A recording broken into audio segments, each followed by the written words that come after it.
custom chessboard assignment uses a grid layout to create a chessboard on our screen, and then we'll also use sliders to allow the user to change colors and set different colors for the light squares and for the dark squares. They can customize the chessboard for any of the 16.7 million different colors that are available to us through an RGB, red, green, blue binary system.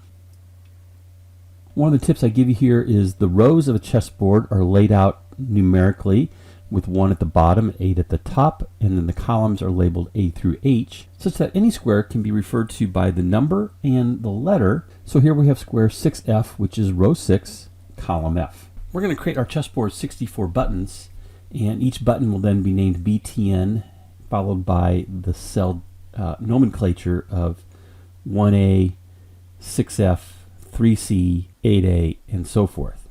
In creating our layout, we're going to have a row at the top. There'll be 50 units, followed by a row that's 4 units, and we're going to use that row just to create a little border around our chessboard. Each row then for the next 8 rows are going to be 35 units high, and we'll do another 4 unit, and then finally our last row will be auto, so it expands to take up the space that's left over on whatever device we're running this on.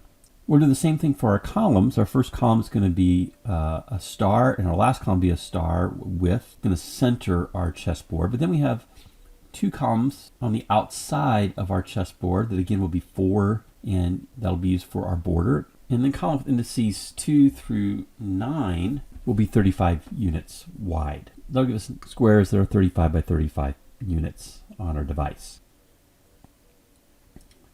And then when we lay out those buttons into that grid, we're going to start by creating a box view in row 1, column 1 that spans 10 columns and 10 rows. And we're going to set that to black, and that's going to give us our border around. Then we're going to create buttons on top of that that will cover up that black box view except for the border. In each of those buttons we're going to name, as I mentioned, BTN and then the nomenclature. I started by filling those with either blue or red to begin with, but we'll look at how to change those colors programmatically. Once you create one row, you can copy and paste to create the other rows.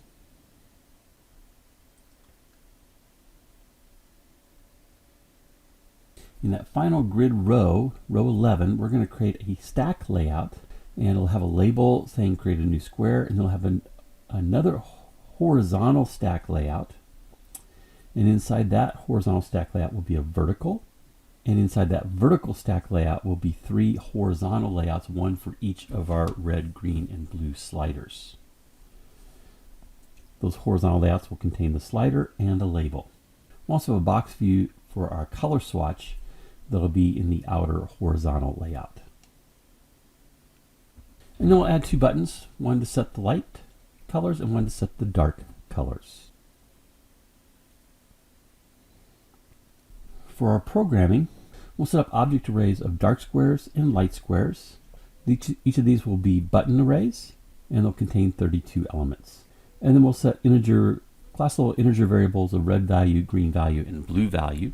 And I set that initially to a color of cyan.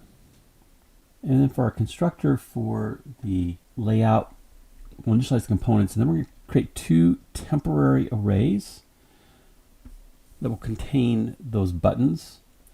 And we have to do that after we've created the class level, because these buttons don't exist at the point we're creating the class level arrays.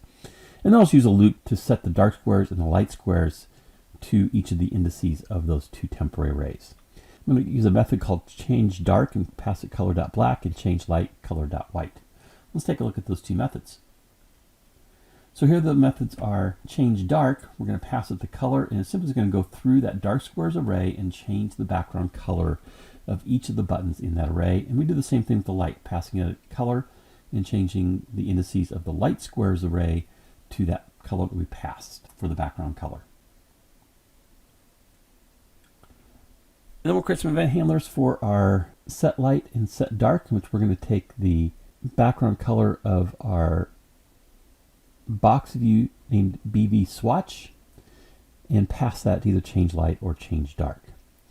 For those 3 sliders, they'll all use the update color swatch, and we're going to get the red value, the green value, and the blue value, place those values into the text. So we're getting an integer between 0 and 255, placing those values into the text boxes that we created in our horizontal stack layouts of LBL red, LBL green, LBL blue. And then we're going to change the background color of our box view swatch using the from RGB method of the color class and passing it the red value divided by 255, the green value divided by 255, and the blue value divided by 255. That will give us the color of those 16.7 million different colors that are available to us in a 24-bit RGB system. And then finally, here's the rubrics for how to assess your project in relation to the course level student learning outcomes.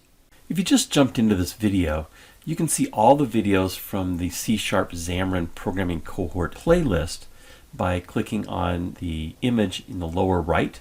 And if you'd like to be alerted to future videos that I create, you can click my picture up in the top right and subscribe to the channel.